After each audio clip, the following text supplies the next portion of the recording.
అందరికీ నమస్కారం అండి.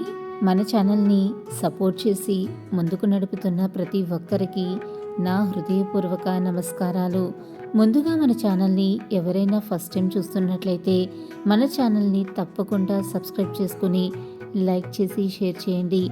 అలాగే ఓం సాయిరామ్ అనే ఒక చిన్న కామెంట్ మాత్రం చేయటం మర్చిపోకండి. మీరు కనుక పూజలో ఈ తప్పులు చేస్తే మాత్రం మీ పూజలు వృధా అవుతాయి తల్లి.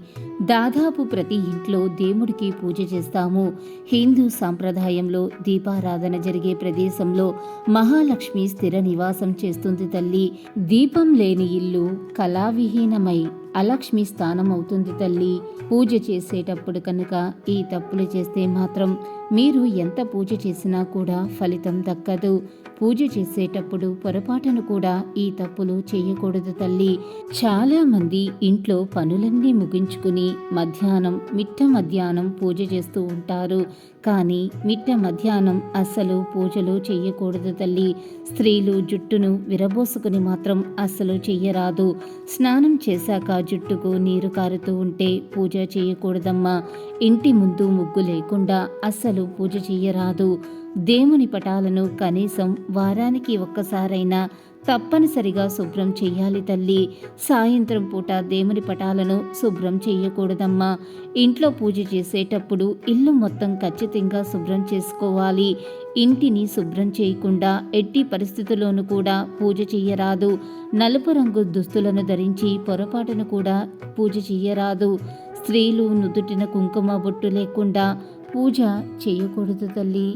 వినాయకుడికి పొరపాటును కూడా తులసిమాలను సమర్పించకూడదమ్మా.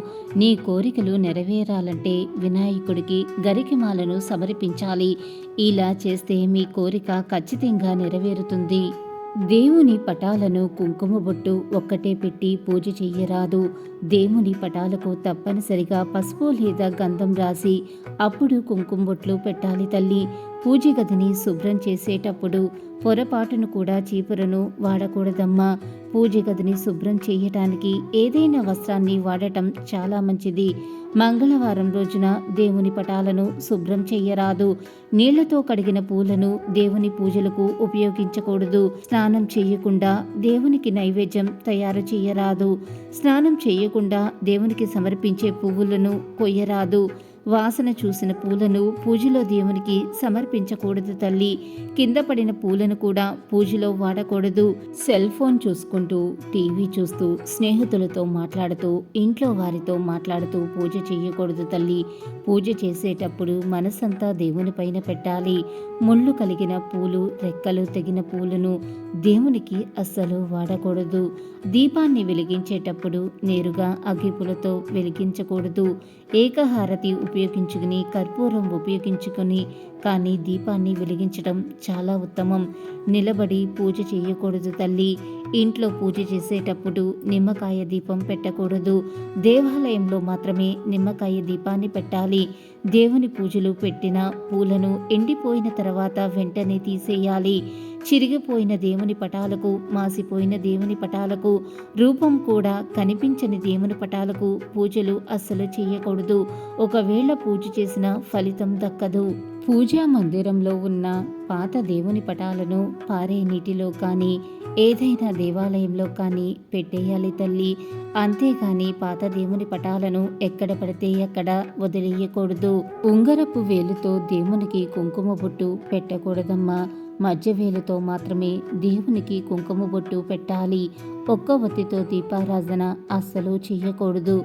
వేరుశనగ నూనెతో దీపారాధన చేయకూడదు. దక్షిణముఖంగా దీపం వెలిగించకూడదు. అగరబత్తులు దీపారాధన నుండి వెలిగించకూడదు. శివారాధన చేసేటప్పుడు ఎట్టి పరిస్థితుల్లోనూ కూడా ఎర్రటి పూలను శివుడికి సమర్పించకూడదు. శివుడికి పసుపు పూలు సమర్పిస్తే కోరికలు ఖచ్చితంగా నెరవేరుతాయి. దేవుని పటాలను మంగళవారం అలాగే శుక్రవారం రోజున శుభ్రం ఎట్టి పరిస్థితుల్లోనూ చెయ్యరాదు.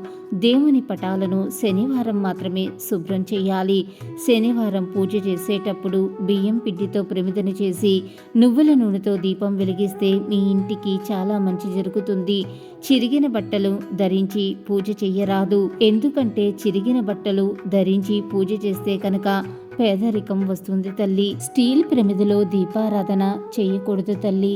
దీపారాధన చేసే ప్రమిదను ఒట్టి నేలపై పెట్టకూడదు.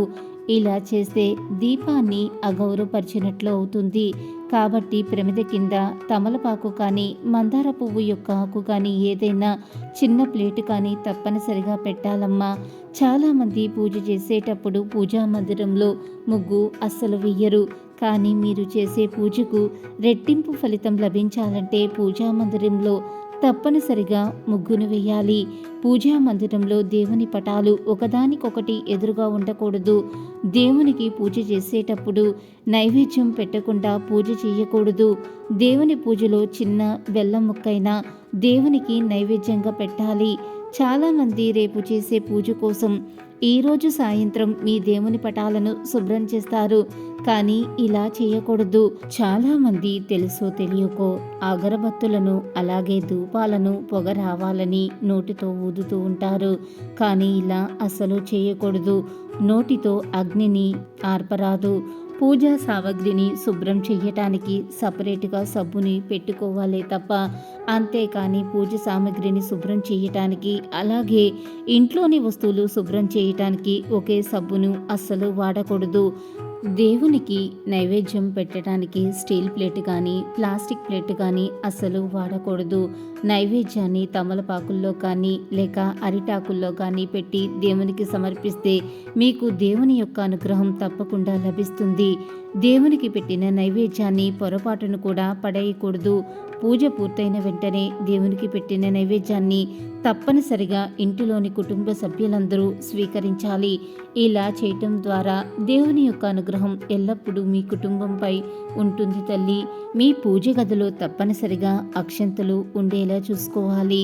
మీరు బయటకు వెళ్ళిన పని దిగ్విజయంగా జరగాలంటే పూజ గదిలోని అక్షింతలు మీ ఇంట్లోని పెద్దవారి చేత మీ తలపైన వేయించుకుని వారి యొక్క ఆశీర్వాదాలు తీసుకోండి. ఇలా చేయటం ద్వారా మీరు బయటకు వెళ్ళిన పని ఎటువంటి ఆటంకాలు లేకుండా దిగ్విజయంగా పూర్తి చేస్తారు. తదాస్తు దేవతలు ఎక్కువ యజ్ఞాలు, యాగాలు, పూజలు జరిగే చోట సంచరిస్తూ ఉంటారు తల్లి. కాబట్టి సాయంత్రం చేసే పూజలకు చాలా శక్తి ఉంటుంది.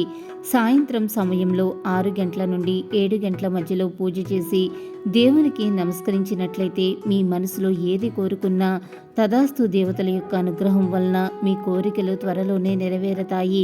సాయంత్రం చేసే పూజ 1000 రెట్లు ఎక్కువగా పుణ్యప్రాప్తం ఇస్తుంది తల్లి. అలాగే తదాస్తు దేవతలు తిరిగే సమయంలో దేవాలయాలకు వెళ్ళే 3,000,000 దేవతల అనుగ్రహం పొందవచ్చు.